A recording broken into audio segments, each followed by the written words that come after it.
Greetings. Very brief report today. The report finds that we have approved 66 delegates who are present today, and they're carrying the votes of a total of 193 Serra clubs. So that's the report, short and simple. So Takes a moment. takes a moment. Thank you, Bob. So now the question is on the adoption of your report as presented. Are there any questions on the report? So would all of the credentials delegates in favor of adopting the report as presented, please hold your voting cards in there.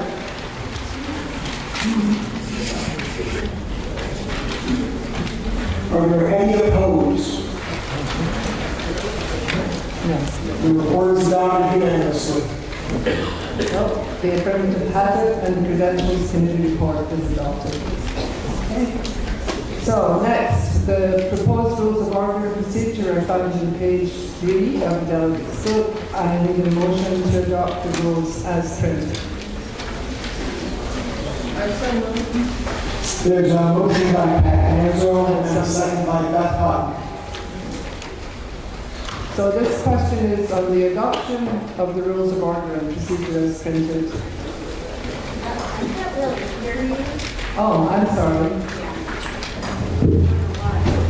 Is this one? Oh, a lot better. Thank you, I didn't realize.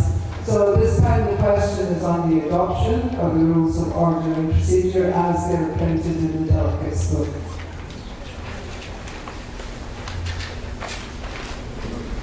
Call the question. There's no discussion. There's no discussion on these particular rules, okay. So those in favor of the motion, please use your cards.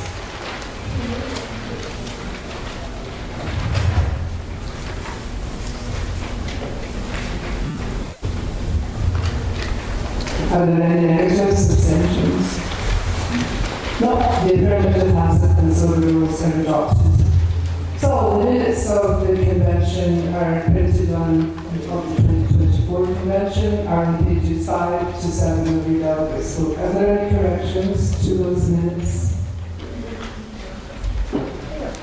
Yes. I have a question. We just received this document now, and here we are 10 minutes later, we're supposed to have read this all? I'm not... Oh, I understood that John said it had been sent out. The delegates book was included in the Always Forward, Never Back newsletter, and it was also emailed out to all registered convention attendees prior, along with the parking information and others.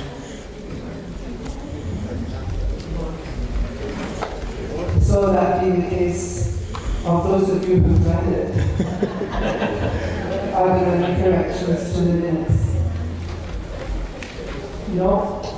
Then the minutes stand approved as printed and corrected. So now I call on John Liston, Executive Director, for his report. All right. Thank you very much, Madam President, and thank you all for being here. It's always a pleasure to be at these conventions. I'm going to begin, as I typically do, by thanking the local committee. Would everyone from the Kansas City Convention Committee please stand to be recognized, because you've done outstanding work, and I know we're not done yet, but now is certainly a good moment to take a bow.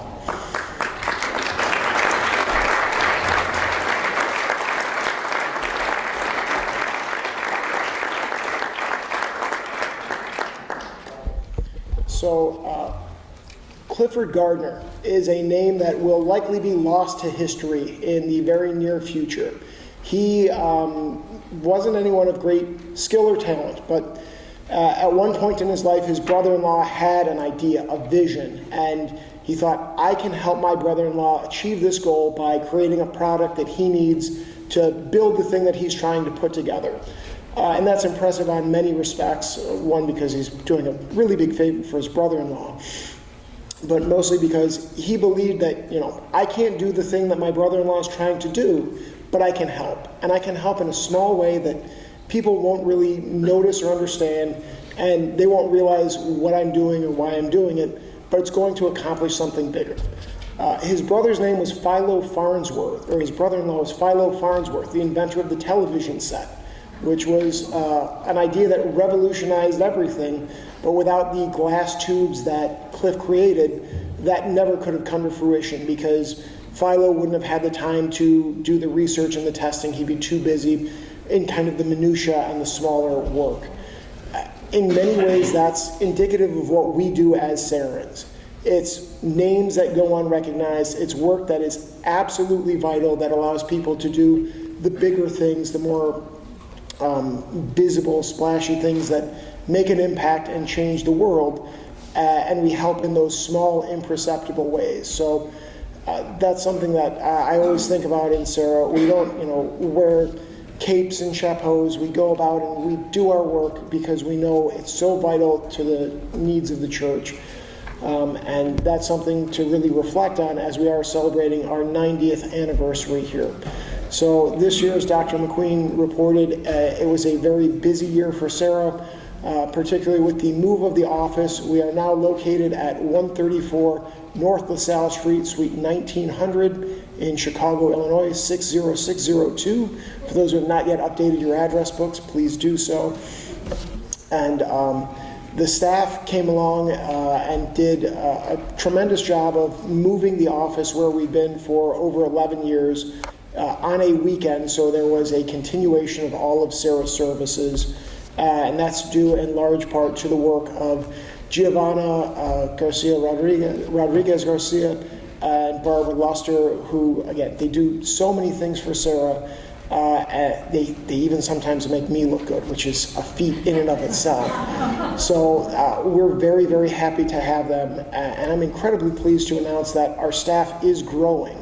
So on July 1st, we will be adding a new person to the office who is really a familiar face in the person of Ann McCormick, who will be coming back into a communications role, and that's a very vital thing because that addresses the communication elements of our strategic plan that Serra International is working on, as well as the United States Council.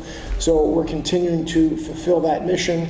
As was mentioned during the town hall, we continue to live and work within our means, and Treasurer Fink will be presenting the audit report and the budget later on, so you can ask questions of him and me later on. I'd also like to thank David Fink for stepping into the treasurer's role after the untimely passing of Bob Campney.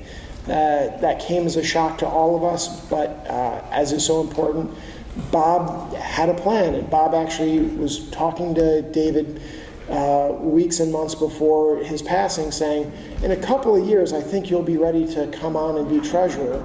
And little did we realize that that time came sooner than expected, and he was gracious enough to come into this role. So please be gentle with him when he gives his report. So with that, again, thank you for all that you do. It's an honor and a pleasure to serve in this role, and I'll be around after during the convention should you have any questions of me. Thank you, and God bless.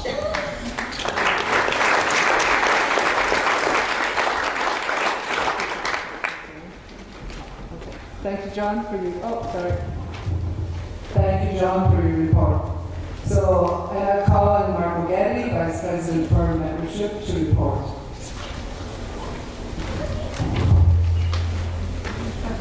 And just as a reminder, as Margo has come to the stage, all of the vice presidents have been told to make a report not to exceed 5 minutes. So we will be keeping time for that. Then the light gets shut off.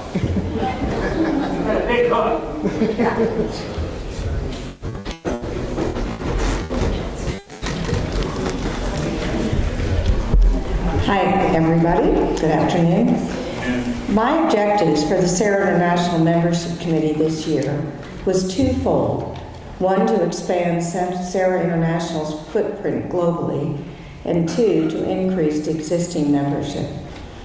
Regarding the first objective, we successfully obtained a letter of endorsement from Serra International from the Dicastery of Clergy, which Maura addressed earlier. This letter was crucial to establishing legitimacy in those parts of the world where Serra is a complete unknown. Secondly, we made significant headway towards the establishment of Serra clubs in parts of the world without a Serra presence. These countries include Germany, Dubai, possibly Pakistan, possibly Cuba, and possibly China. I am happy to report that Serra now has an official footprint in Germany with the launch of the Serra Club of Cologne last week. Additionally, if all goes as planned, a charter for the first ever Serra Club in an Arab country, the Serra Club of Dubai, will be approved in Rome in October. Regarding the second objective, under the leadership of Mary Jane Brewster, the parish membership drive for Serra clubs globally was developed and launched. Mary Jane did an outstanding job in creating the concept, implementing the contest, and tracking the results. The winner was announced today. In addition, countries with the Serra currently with the Serra presence, such as India, Mexico, Italy, and Nigeria, have been increasing membership over the last year significantly by expanding with new clubs in their countries. Finally, under the leadership also of Ann Zandansky, we have developed a survey to reach out to Serrans who have opted not to renew their Serra memberships to find out just why they haven't done so. The results will provide us with a keener insight into how to increase membership retention.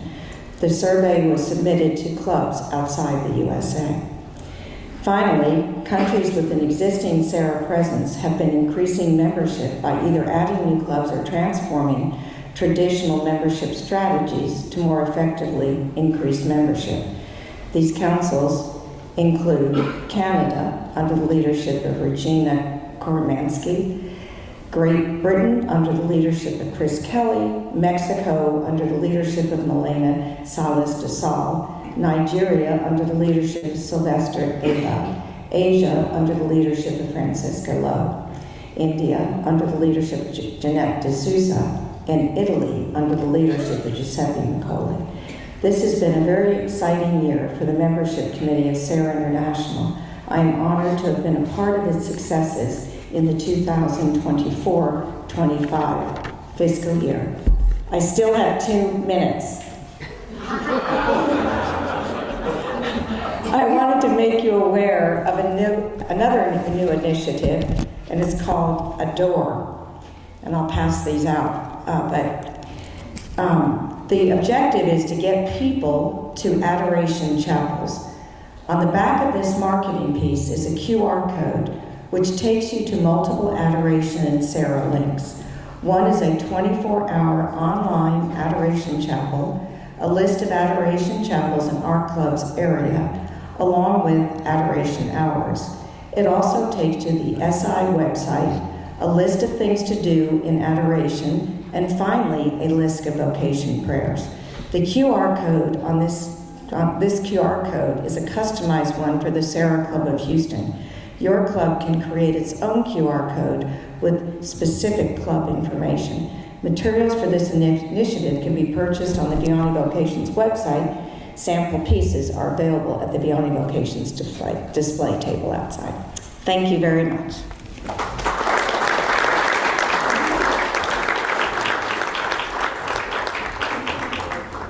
Thank you so much, Margot, for your excellent report and kept it in time. And I call Ann Larkins, Vice President for Communication and President-elect Emmanuel Costa to report on communication.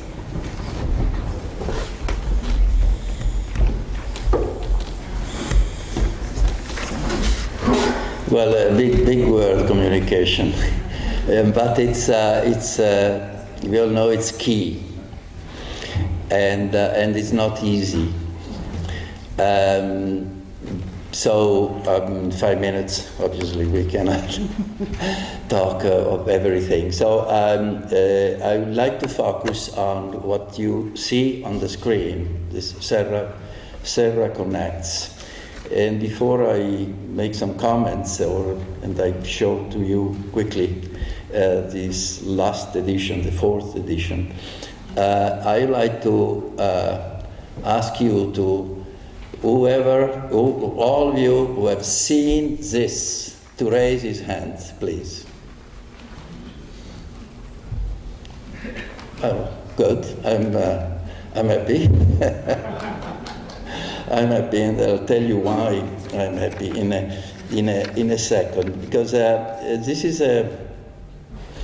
is really what international communication for Serra is all about. Okay, trying to keep all clubs connected, and that's the word, connects. It's not easy. Not much for the language, because I mean, really there is no more barriers to language. It's getting by every day. It's getting easier and easier, and not to leave from an expertise on this anyway, it's not language is not a problem. Still, is a lot of work. Okay. So putting together what you'll see here quickly that you already know, but it's a lot of work, and behind it there is a very strong team of persons. So it's not just pushing a button that this edition come out, and so we are organized that we have a chief editor. His name is Mike Roberts, and is doing a terrific job. And then we have region editors, and four region editors. Each one has a number of clubs. And then local editors. And to me, the local editors are going to have a very important role also in the future, because it's important for each country, for each council, to have one person that is in charge of international communication, and so helps to create this link among all of us. So very, very, very quickly, there is a message from the leadership in a few days. Probably in about a week or 10 days, this message from the leadership will be goodbye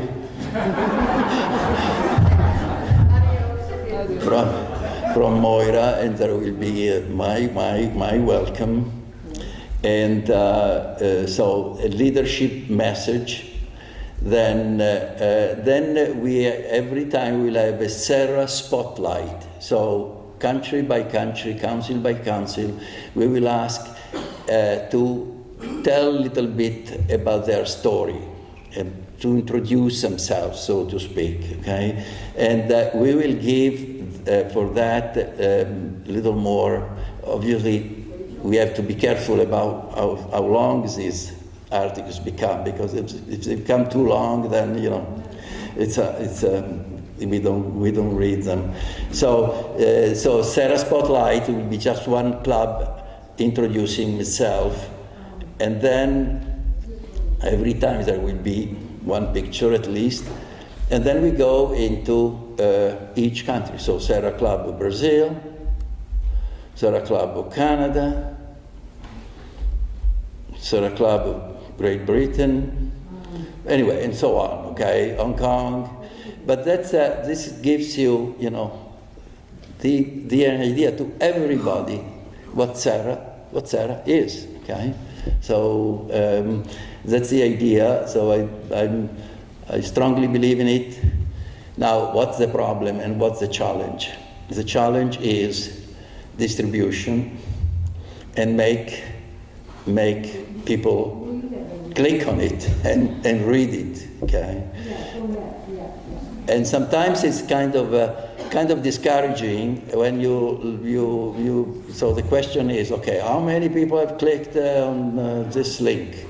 And maybe it's 20%, 25%. But this is meant for 100%. Now we will never get to 100%, obviously. But anyway, all I'm saying is that I'm asking your cooperation to spread the news, and to make sure that this tool, which again require a lot of work, is properly distributed. Thank you.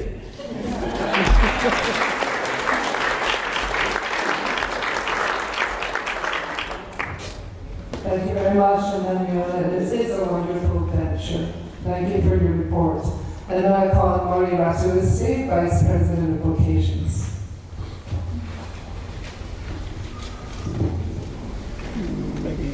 Thanks, Tony.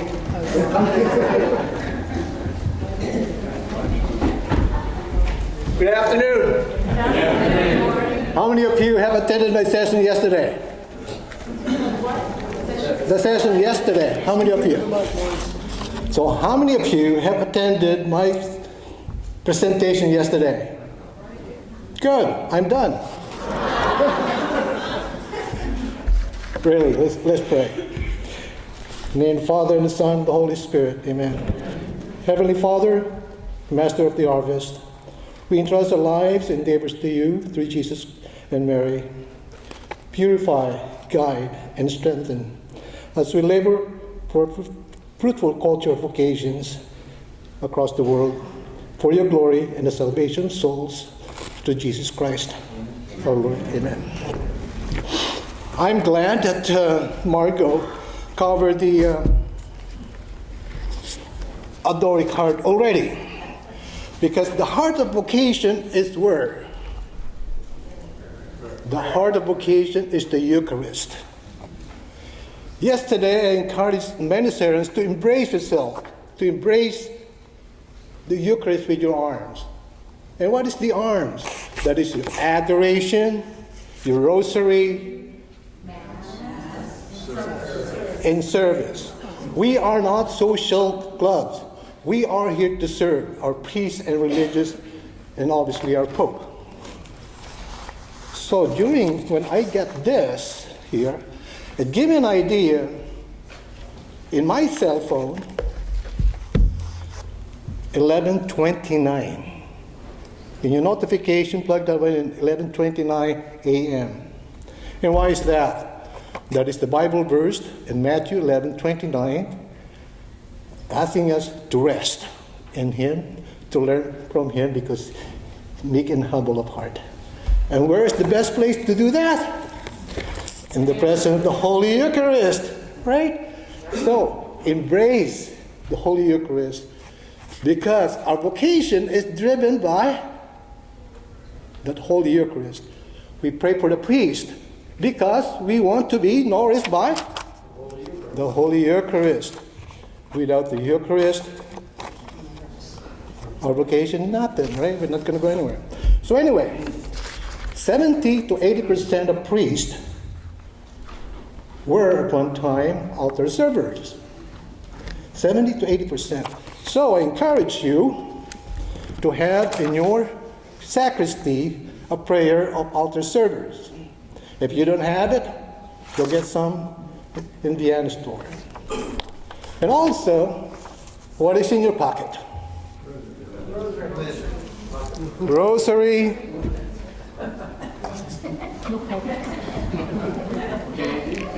Yeah, candy and challenge coins. What do we do with the challenge coin? Great, you approach a young man or woman and say, look like you might have a vocation call. Would you ever thought of doing that? Bishop Daly mentioned yesterday that Bishop White Seminar is getting full. Well, 3 of those I've given this vocation coins. Within a year, I give those, and they are now discerning in the propadiotic states. So it works. If you're not carrying this in your pocket, well, shame on you. Also, what is in your pocket? Or in your wallet? Well, a couple of bucks. What is that? To buy you a piece of beer. Speaking of beer, on Mount Angel Abbey, the monks make the best beer. And what they have there, and the label is taste and believe. The seminarians were asked the label and said, well, St. Benedict, yay. Saint Archangel. I said, yes. And one of the seminaries said, I have one, a drunk monk. So anyway, when you spend time in adoration, think of these acronyms, ACTS. ACTS, adoration, contrition, thanksgiving, and supplication. We are all busy, and the hard thing that we could do is to spend nothing in the presence of the Lord. Nothing.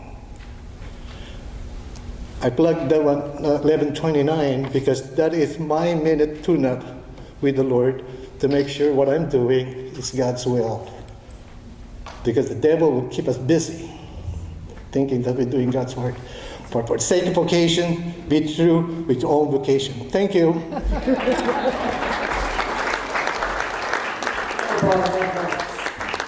Thank you, Maury. You're a very interesting report. So now call, back. And I call on Anthony Mangione, Tony Mangione, Vice President for Programs, for his report.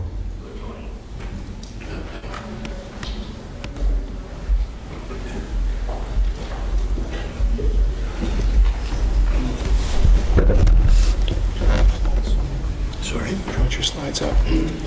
Yes. 1 second. This doesn't count towards his time, don't worry.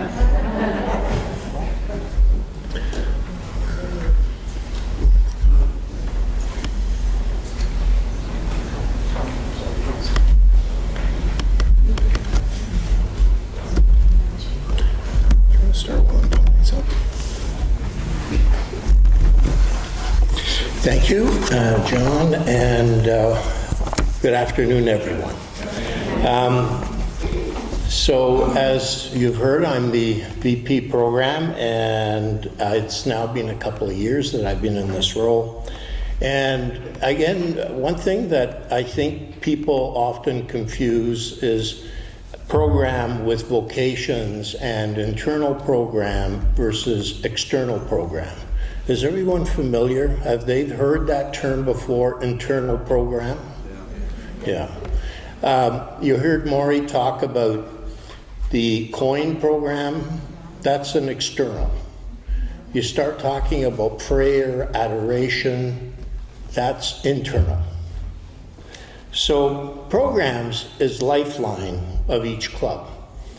Every club needs its members to be engaged, and getting them to participate gets them buying in to everything that we do. So coming along with the prayer to begin with is obviously very important, but then again, you also have to get them involved in, as we were talking with the external, so you often find the VP of program and the VP of vocation working closely together.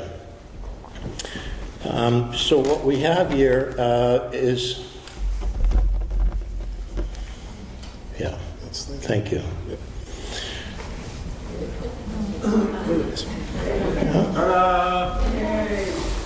There we go.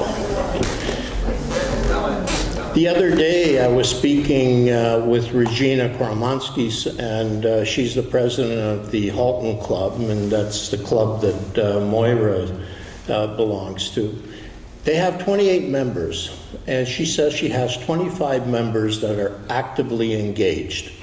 And so that is so wonderful to hear, because again, many hands make like work. So having said that, a committee is strongly recommended. There you have a quick definition of what the programs committee is, and you can go through this on your own. The plan is that these slides that you see here, plus survey responses that I received during the last round, will be distributed to all the councils, and from the councils to the regional directors and the governors, the district governors, down to the presidents and right down to the clubs. So There's so much material here, and it's so robust. I strongly encourage that you all go through it, and you'll see that there's some very unique programs out there that will help with the engagement.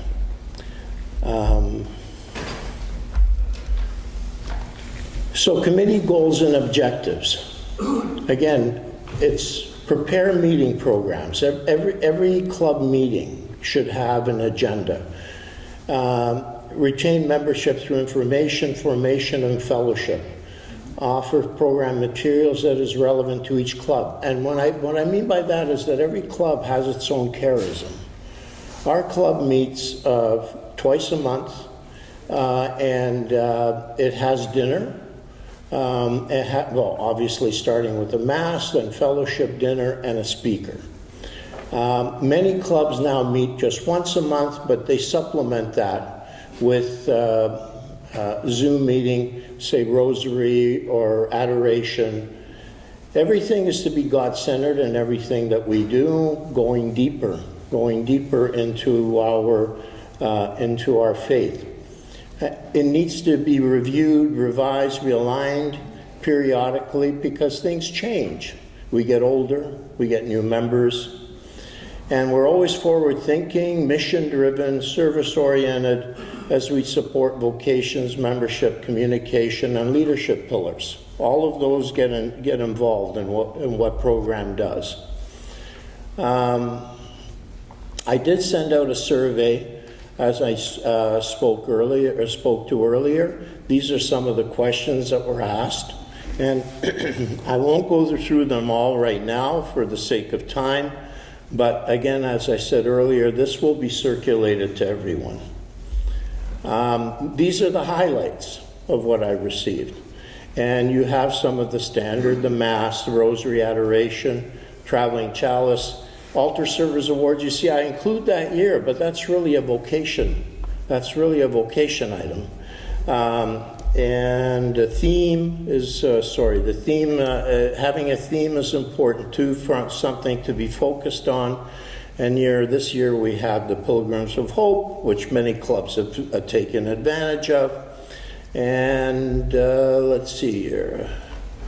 One thing that the vocation coins, again, is an external. One thing that I found and we're always looking for branding too, and working with communication, working with membership. Parish plaques. One club is actually recognizing the length of time that a pastor has served at that church with the picture and the years that he's been there. But there's also the Serra logo on it. And so people will ask, who's Serra? And so it's important then to have that information available. Promotion of aggregation, the booklet with the Vatican and the spiritual benefits of that. We are the only lay organization that's recognized by the Vatican in that regard. Many clubs, many organizations pray for vocations, but we're the only one recognized by Rome.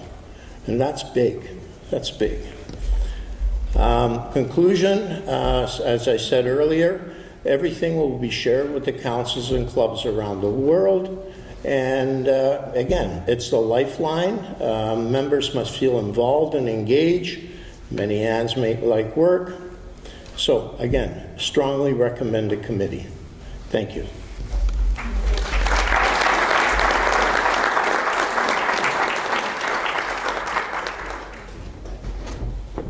Thank you so much, Tony, for an excellent report and for that clarification, the sometimes confusion between vocations and programs. You're very clear on that. So that is the conclusion of the reports from the Vice Presidents of Serra International. And now we're moving on to voting on the proposed amendments. So the next item of business is to look at the proposed amendments to the Constitution and bylaws, and I call upon the chair of that committee, Mike Bragg, to report. I didn't know I was reporting. You are the chair. Always ready, No. always forward. Never Boy Scout. The Constitution and bylaws committee. Thank you. No, I just didn't know I was reporting because this came from Serra International directly as opposed to from the Bylaws Committee. I'm sorry, Mike, if there was any confusion, but I know you said maybe. And I'm so shy and afraid to talk, so it's kind of awkward.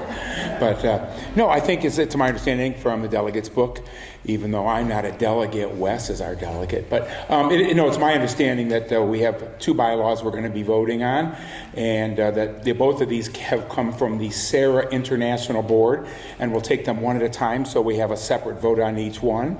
And I'll let you or John kind of handle the comments on it, but the first one is the creation of a new standing committee, the Human Resource Committee. The language for that was distributed earlier by email and is in your delegates book. And I think it's up to Dr. McQueen to ask for a motion for that in a second and then discussion. Okay.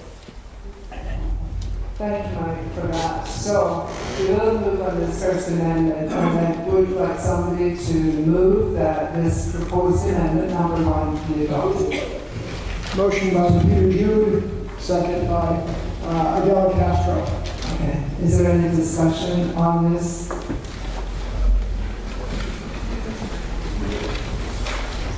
If you come to the front for discussion, that would be helpful. I know for my Right, thanks. Say your name. Dan Brady, Serra Club of Grand Rapids, past president. I have some concerns. I will admit I am a bylaw minimalist. I've been on a number of boards. I think that you need to keep a clear distinction between what a board does and what the staff does. And I think that this bleeds over from board work to staff work. So I'm not sure it's entirely necessary. We have a very small staff. We're going to have almost as many people on the committee as we have employees. I think it's overkill. I don't think there's that much human resource work that requires a standing committee. With all due respect, I appreciate the issues that you pointed out, and I agree with those. I don't think that means we need a standing committee. This stuff can be handled by ad hoc committees. But my biggest concern, frankly, is that I don't think this moves us forward on what our major problems are. Our problems are communications, which we're addressing, and membership, which has been stagnant for years. I don't see that this helps us address those issues at all, and I just think the board would be better to focus its time on those issues as opposed to worrying about staff things that I think our executive director is fully capable of handling. Thank you. If you're speaking, you can line up one at a time behind the next speaker. Also, just a quick point of order. Yes, there's a 2-minute limit on all people making comments for the first time, and a 30-second limit on anyone speaking a second time in rebuttal. So that I'm keeping time. Go. Well, basically, it was pretty much what Dan suggested. It didn't sound to me like that, because, I don't know, John, it sounds like you get a lot of input from a lot of people about what needs to be done, and maybe it's just like Dan says, like an overkill, and to establish another group just to consult you, I mean, and that's kind of limiting. Okay, they're going to talk about it, why should I say anything? It's just, I think it's going to limit your information that comes in and help you. And it's not necessary. And who are you? Thank you, Wes Brochek, for legal Ohio. Yes. I'm Cindy Bell from the Serra Club of Green Bay West. And while I think there may be good potential for a HR committee at some point, I think it's too soon to put it in the bylaws. The bylaws, once they're in there, are difficult to change. And I confess that it's kind of confusing right now what's the responsibility and roles of the HR committee. So in comparison, the CAO was a temporary committee for 10 years before it became a permanent committee. And I just think it might be wise to wait a while to let the responsibilities sift out and clarify what the role would be if we choose to put it in the bylaws. Thank you. Thank you, Cindy. Kurt, you're next. All right, I'm Kurt Medico from the Houston, Texas Club. I'm the immediate past president of Serra. I've been on the board probably 10 years. And my experience has been that this committee is strongly needed. Just take one example is that the records of personnel interviews were non-existent. In other words, they would be done in a year and then they disappeared. There was nobody responsible for maintaining them. And this is one thing that this committee, as you've read, we feel we have responsibility for. And when you get somebody on the committee or chairman of the committee that's had personnel background like Joanne has, she's a tremendous aid and help to not only John but to the Serra International Board. And this is especially true when you go looking for a new person, but also in evaluating the people you have.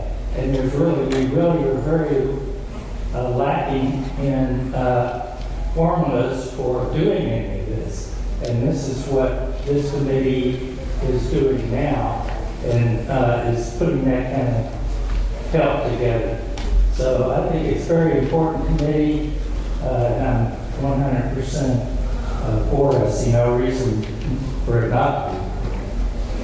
Thank you, Kurt.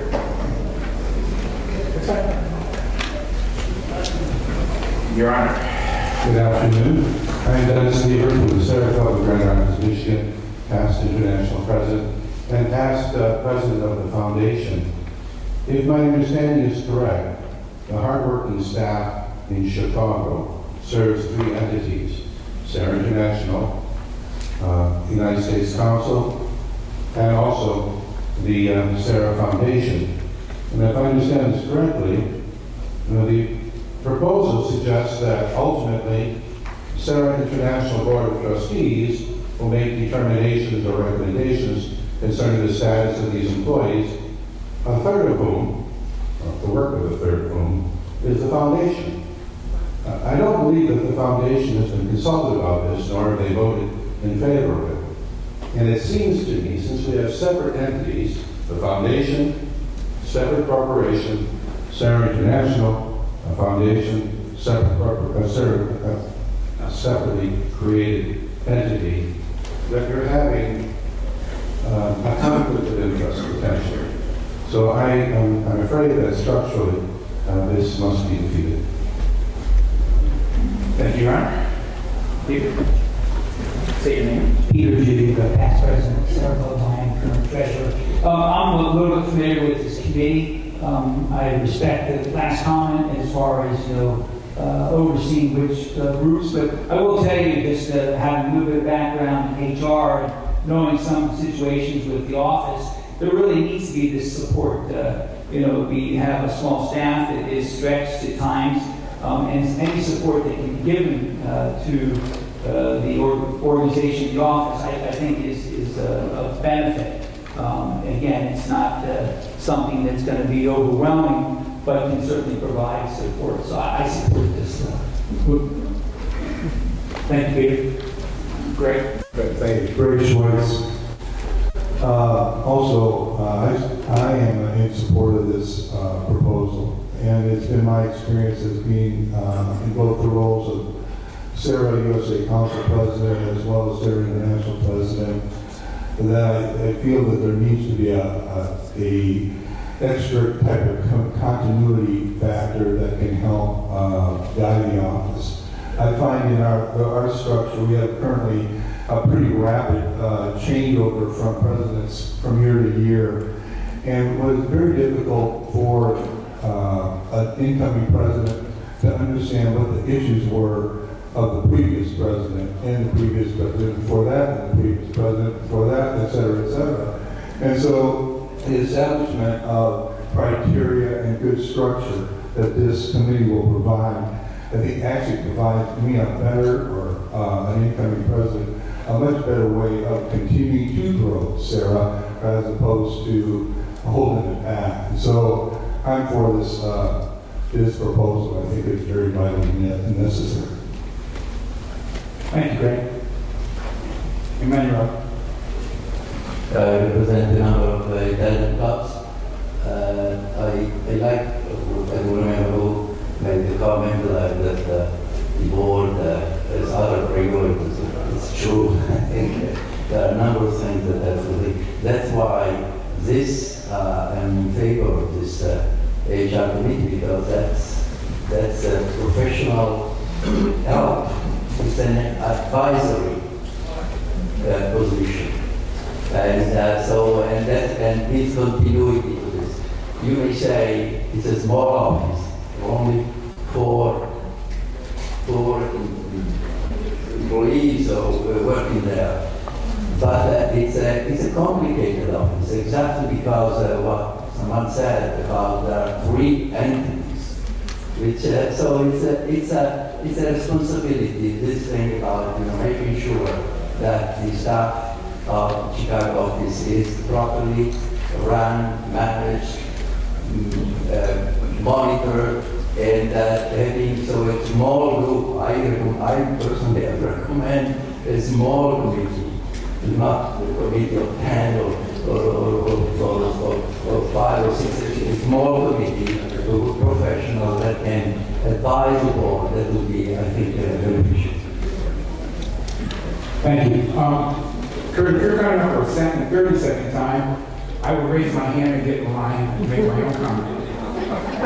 Michael Bragg, past international president, past president of the Serra International Foundation as well, and I served on the bylaw committee. I agree with the goal of the HR committee. I disagree with how this is worded and done. I agree that we need to address where the records are going to be kept. But this doesn't really solve that problem, because this is a committee appointed by the president every year, and it changes every year as well. It's not like we have a 3-year term on the committee that staggers, and there's always somebody on the committee. And so I think it could be better drafted. I also agree with what the Honorable Judge Lieber said, that we have the CAO committee. It has representatives from all 3 entities, and their role is to advise the Serra International Board on staffing issues already, and so we already have that in place. But we also can create, as we have done, an ad hoc HR committee if we feel we need expertise to come in to help us. That can be done, and it's already being done. There is an ad hoc HR committee this year.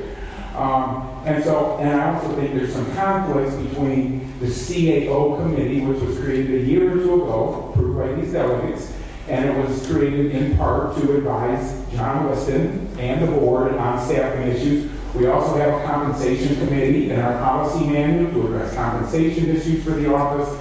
And so I'm not necessarily opposed with the goal of this, but I think it could be better drafted, and I agree with what Cindy Bell said, that maybe it goes as an ad hoc committee for a little while and we figure out what the real needs are, and then if it is necessary in a couple of years, we kind of do something that might work a little better. And now I will step back. Kurt Medco, 30 seconds. I don't need that.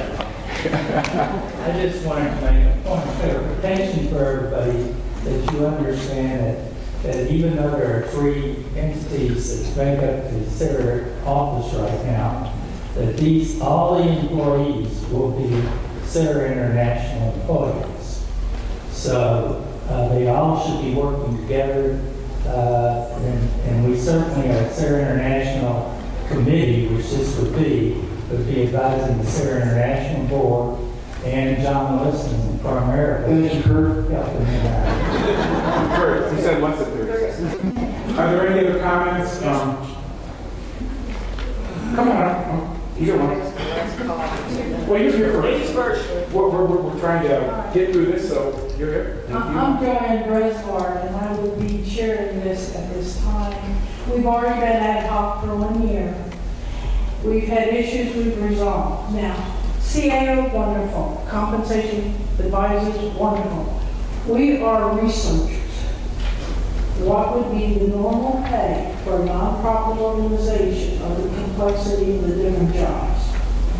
No one, I'm going to say, on CAL are going to come up with the statistics that apply to that. Nor are they going to come up with the proper evaluation of the individuals, which hasn't been done in the past, such that there's commentary goals set, interrelationships between the individual and John, and reviewed by the CAO and the other committees you want. We're not voting, we're not saying you must pay this, you must do something like this. It's structure, it's advice, it's flexibility, it's research. And that's all it is. There's no authority, there's no one group against another. We don't represent one group over another. If the employee is an employee hired and paid for by one group and another by another group, they're treated equally by way of handbook, not by way of the group they represent. So I promise you that. In my case, I've been doing it for 40 years, head of HR for major corporations, the Department of Energy, a city, etc. I'm not like the crown prince or princess or something like that, but I've been doing it ad nauseum. And so, we have been ad hoc, we've gone through things, we're developing a way for every employee to be felt, respected, not that they're not, they are, but that their jobs are understood to the extent that they're represented. Did we have somebody, you gave up? Somebody you're up. Thank you. Listening now, his name, Ed Carroll. This discussion has been very helpful to me. And I think that for me to figure out what direction I'm going to go in, I think it would be very helpful to understand representation on this committee. Because we do have three entities, Serra International, Serra USA, and the Foundation, which all of their interests need to be represented. So I think it would be helpful to hear that. Right now, if you read it, I mean, I'm not, this isn't a talk, but if you read it, it just says it's appointed by the president. So there is no guarantee. It will be up to the president on a year-to-year basis to make appointments. I think that's what it reads. Is that correct, John? Is there a need for an amendment to the motion? Or I call what you can do. I believe discussion is concluded, so I can also call the question. Okay. So all those in favor of adopting the amendment as written, please hold your voting cards up.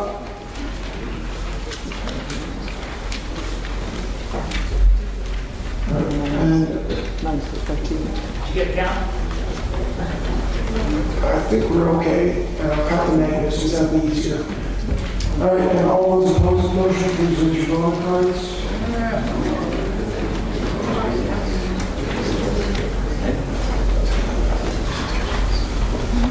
Jeff, if you lower your card, I can't see. All right, the ayes have it. There were 27 votes against, so take 27 out of... There could have been abstentions, though. Yeah, so, are there any abstentions? Abstentions. One abstention? Thank you. Two abstentions? Thank you. So 2 abstentions, 29 against, and the rest in favor. The second proposed amendment to the bylaws is, I think, a little simpler. It is an amendment to an existing committee, which is the audit committee, which, without looking at it real quick, my memory is that right now it's anticipated that it would be a trustee, and what they're going to open that up to, so the members of the audit committee do not have to be, they have to be a member of Serra, but they do not have to be a member of the board of trustees. So you can go outside the board of trustees and have a little more expertise if necessary. I think that's the only real change, and this is kind of one word. That's correct. One also point of clarification, there is an exemption where the executive officer, so anyone with the title is not trustee, may not serve on the audit committee. So it's the non-officer trustees currently, and the amendment would change to make any non-officer Serra able to serve on this committee going forward. And if you have any discussion points, please come forward. I'm gonna hand the mic back. All the questions. Okay, there'll be no discussion. Then those in favor, please raise your voting card.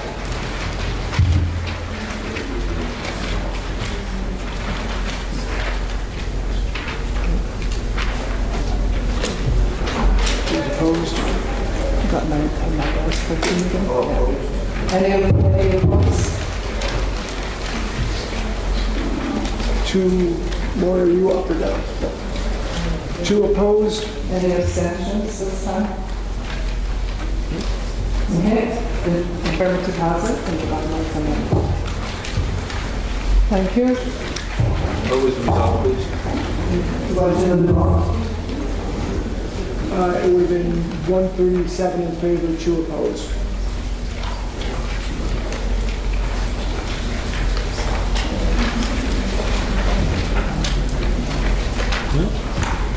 Oh, thank you, Mike, for organizing that. Thank you very much. I played very hard.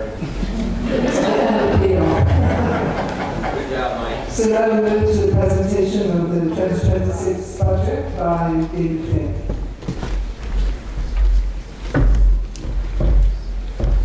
And I need a motion for it to be adopted.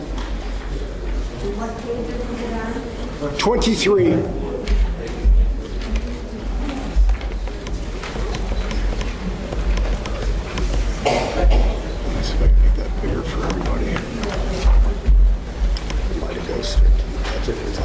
Let's just talk about logic.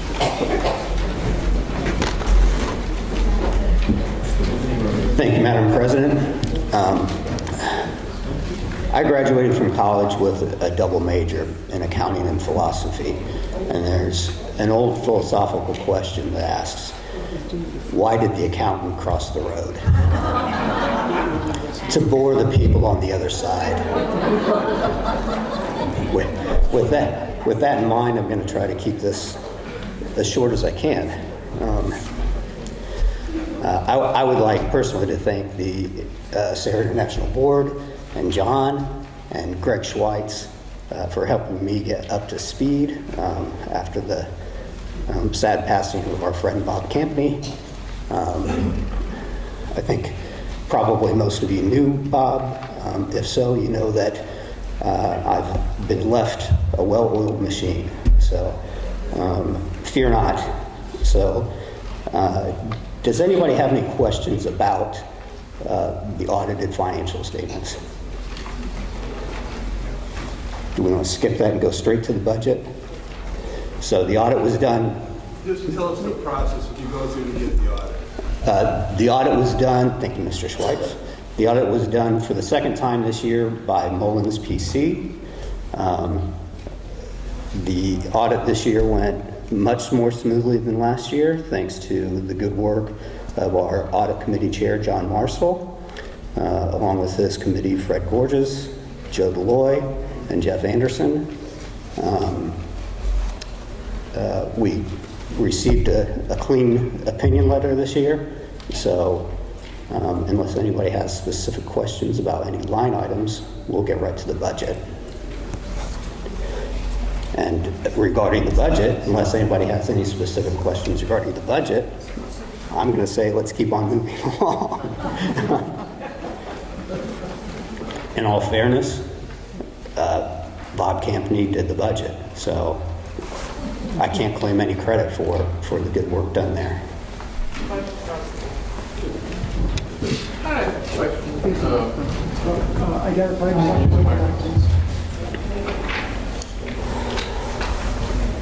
I'm Bob Anderson from Houston. So just, if you don't mind, give us a review of the expenses, and you can do a year-to-year comparison for the president. From last year or for the budget? What you anticipate will happen this year, and give us a review of the last couple of years, please. Well, so if we consider last year's financial statements, Revenues were up by about 16.5%. Our total expenses were also up by about 20%. A great majority of the increase in expenses were in our convention expenses from last year. We had an attrition penalty from the New Orleans convention because we planned on 300 people. We only had about 260, and so we had a little penalty there. Moving forward, we are going to try to be more conservative in our convention planning. That means that it's possible that we could fill up our rooms. So when you're thinking about that in the future, register for your convention early, book your hotels early so that you can get in and not miss out on the group discounts. What else did we have? Our personnel expenses last year were a little bit high because of some turnover that John addressed earlier. With the addition of Ann McCormick coming back, I think that'll be a lot more stable going forward. And when we jump back, this convention is going to break even, so we won't have that issue this year. Next year, we'll be coming to my hometown, Indianapolis, for the convention. Register early and often. But as a side note, if you have any ideas about what you'd like to see in Indianapolis, pull me aside and let me know. Other difference from last year, depreciation expense was down because we went from a software package to a software service version of our software, so we didn't have that depreciation. And those really account for the major differences from 23 to 24. Thank you. John Howard, I make a motion we accept the budget as presented in the book as well as passed out. Motion by Howard to accept the budget as presented. Is there a second? Second by Ed Terrell. Is there any discussion on the budget? Just a question. Dennis Lieber, Serra Club, Grand Rapids. Why the combined expenses and income of the United States Council with Serra International? Are you referring to the combined audit report? Yes. That was done to save costs, as the state of Illinois requires that all entities of a certain revenue be audited annually. And since the Serra International and Council are separate legal entities, they do require that, but by doing the combined audit, as most of the expenses are what are known as related party transactions, you're able to reduce the annual audit fee for both entities. But how are we to discern the proper use of monies by each entity? If you look in the audit report, there is a schedule that breaks out Serra International expenses from U.S. Council expenses. So there is a line item about the super weekend and the convention. Yeah, the convention combined. expenses and the rent expenses are separated in the schedules. Thank you. Thank you. Okay. No further discussion, so those in favor, please raise your voting sheet.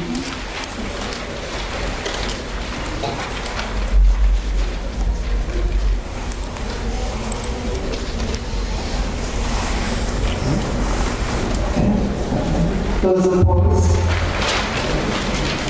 Any abstentions?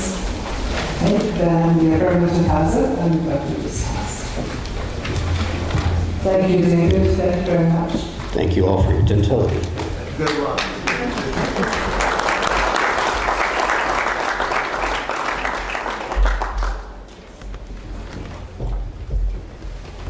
Okay, so the next item is the election of international officers and trustees. And I call upon Kurt Medical, the nominating committee, to report.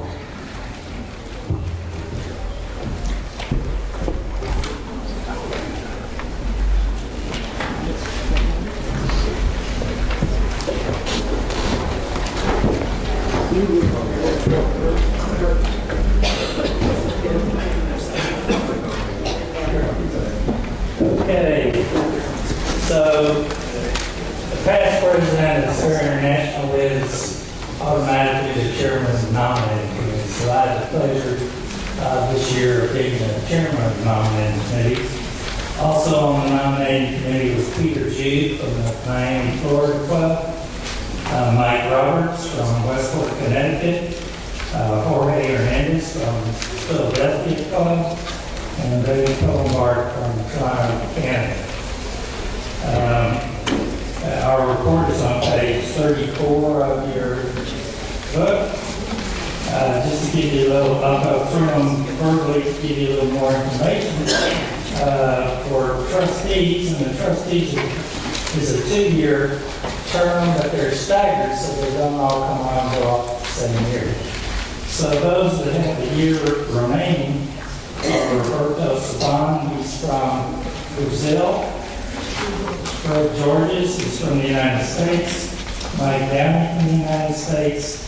Sylvester Baya from Nigeria. And then those who will be starting off for a 2-year term will be Ken Peake from the United States, Giuseppe Mattoli from Italy, Pat Manzo from the United States, Francesca Lowe from Hong Kong, Chris Kelly from Scotland, and Melina de Sol from Mexico. Past president will be Mauro McQueen.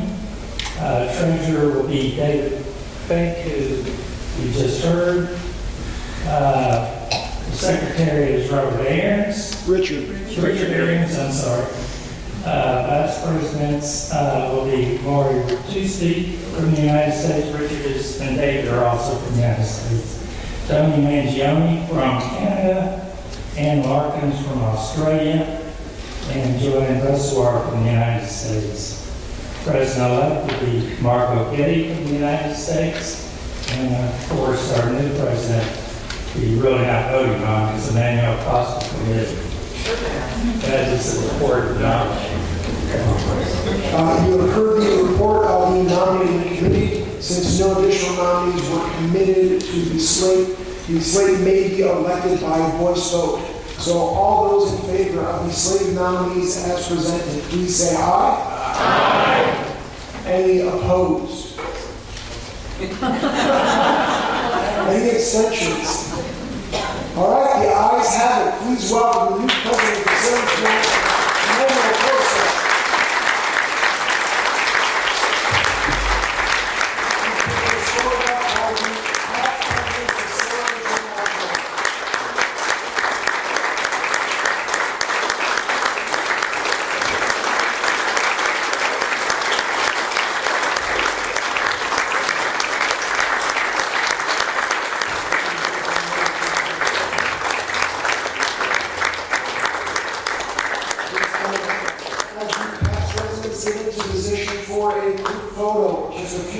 We will be back here at 5 o'clock for Mass. And then we will have the reception and banquet following. Should you have any questions, please let me know. As they're doing the group photo, can I get a motion to adjourn? All right, let's just adjourn by acclamation. All in favor? Aye. Thank you. The meeting is adjourned. God bless.